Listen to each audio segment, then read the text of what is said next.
Greg, a tight 1-0 loss here in the Booth Energy Welsh Cup semi-final against Wrexham. That could have gone either way, really.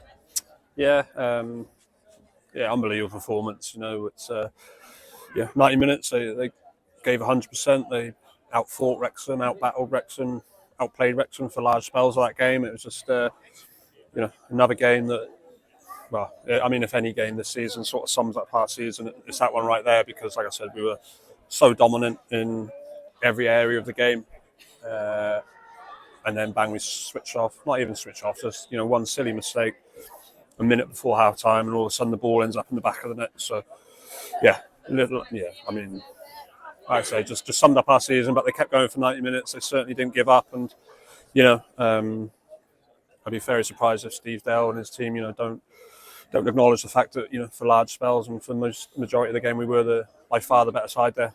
But at the end of the day, it's about scoring more goals than the opposition. They've done that. They're into the final. So, wish them all the best. The first half, there were chances for either side there to take the lead before, of course, Rosie Hughes, as you mentioned, got the goal for Wrexham just at the end of the first half. Yeah, I mean, we started really well.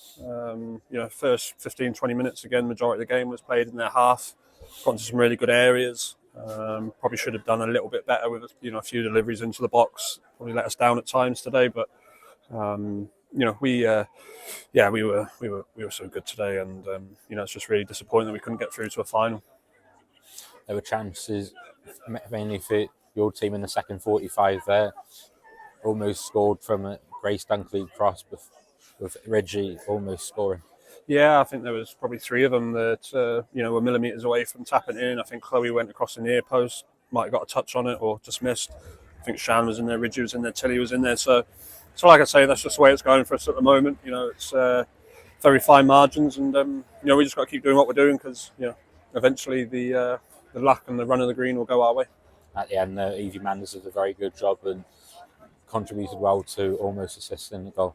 Yeah, it's great to have these young girls. Evie came on, and in hindsight, probably should have put her on a little bit earlier because she really caused some trouble there down the right-hand side.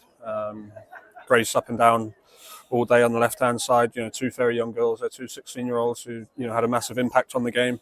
But it's unfair if I just single out those two because I thought every single player on that pitch gave 100%. Couldn't have asked any more of them. Whether that's work rate, whether that's being neat and tidy on the ball, they gave everything today, and it just wasn't to be. There's a lot of positives to take into the Adrian Premier Plate with the chances created throughout the match there.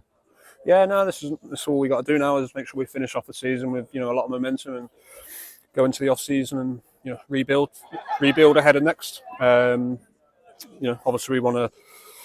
The aim is to finish top of that pile, top of the bottom four. That's obviously all we got to play for now. It's all we got to concentrate on. So, there's no other distractions or anything like that. We can just go in, week in, week out now. And, if we play the way we did today, then, the next 6 games will take care of themselves, really. That starts, of course, with a trip to Cardiff Met next week. Yeah, back on the road again. We're we're used to that by now. We know what we're going to get from the Cardiff Met. It's just all about us now for the remainder of the season. We can, there's no pressure on results or anything like that. We go out, play our football, and we'll be fine.